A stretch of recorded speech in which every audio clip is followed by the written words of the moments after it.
The NLC, and in collaboration with FES and ILO, organized this workshop to review the gender policy framework, which has been overdue for review, and comrades are gathered in this section of workshop to give the best input to developing this most important policy. We'll be taking a lot of interviews. Please come with us.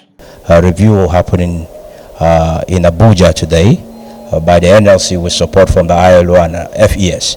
With me here, I have the General Secretary, Acting General Secretary of the NLC, Comrade Chris Uyot, who will be telling us deeply as regards why the NLC and its affiliates have decided to gather here to review this most important policy. So it's nice having you. Can we get to meet you formally, sir? Thank you very much. My name is Comrade Chris Uyot. I'm Deputy General Secretary of NLC, standing in for the Acting General Secretary. Standing for the General Secretary, sorry.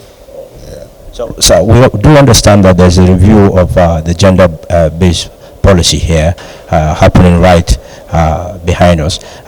So what importance do NLC place on this policy?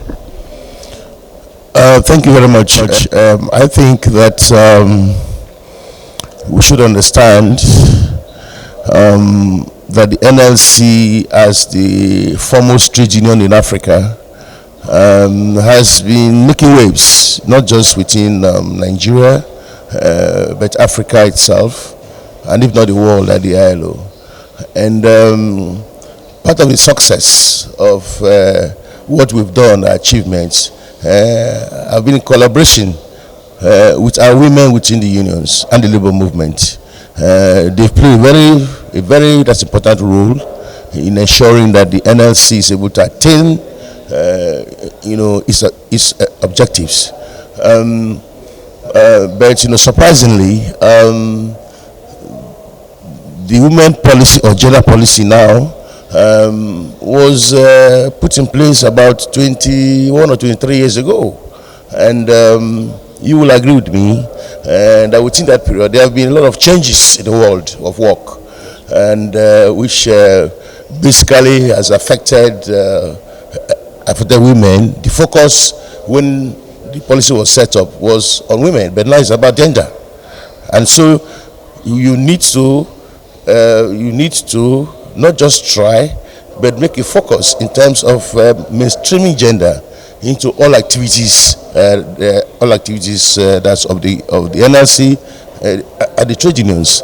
And so the review of the policy is important because it will take into account what has happened in the world of work within the past 20 years and strengthen the policy so that we'll be able to serve not just the women, but our members that's better in terms of our focus.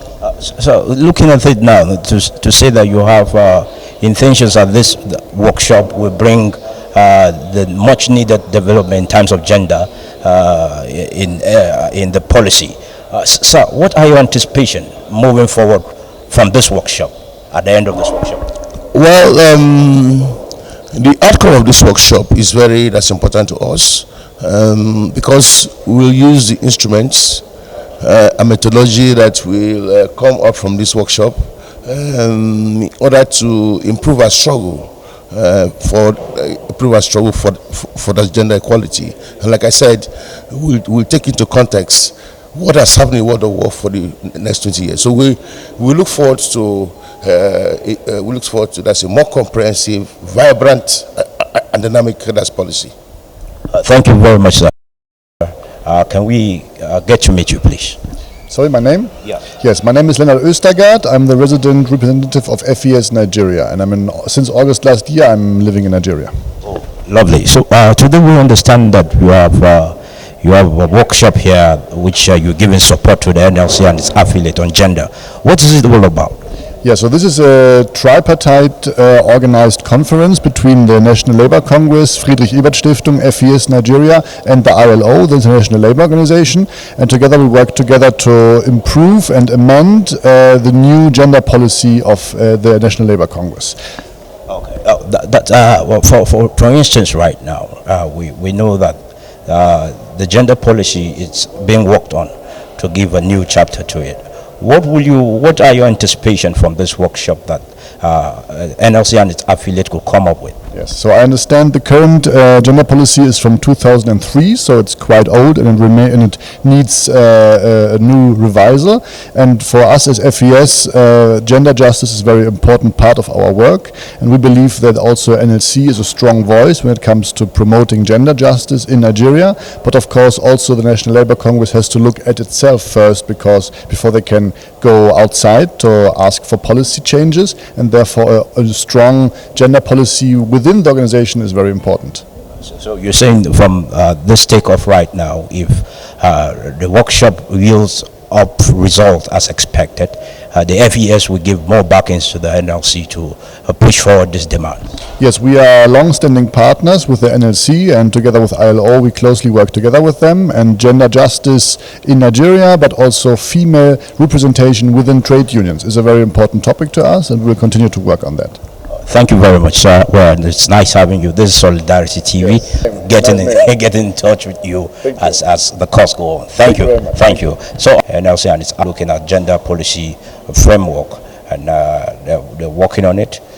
Just behind here is where we have this section taking place. We'll be driving into the hall shortly to get more detailed report as progress. Thank you. We're here with Comrade Salamatu. She is the chairperson of the Women Commission. She will be telling us deeply why this workshop is necessitated and what are the anticipation actually from this workshop.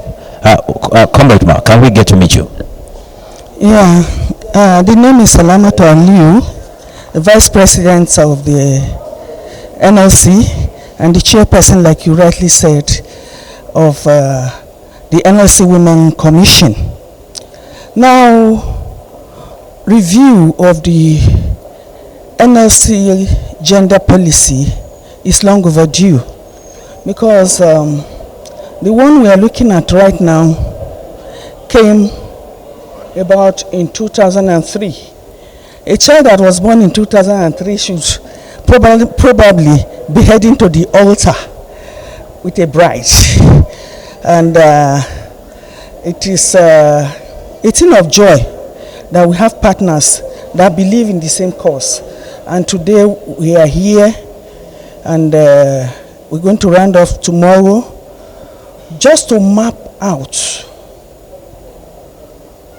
have a roadmap. Gender policy is not what you can achieve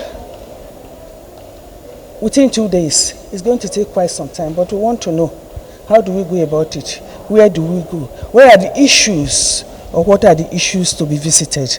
That is what we'll be doing today and tomorrow. So you'll be seeing more of us in due time, in due course, to finalize a new document that the younger generation will be proud of. So, Ma, what are these issues of concern that call for this review? Issue of concern. We are still living in Mongo Park age with what we have now, where we have not even been able to achieve 30% gender parity, not 30 at all. And meanwhile, the world has gone to 50-50. So it's an issue that the Congress should not look or sweep under the carpet anymore. We've had a lot of arguments on why it should be, why it shouldn't be. But what is in vogue is that 50-50 representation should be aimed at, so that the younger generation will have a foundation to build on. We are not saying 50-50, that is all. No, the foundation.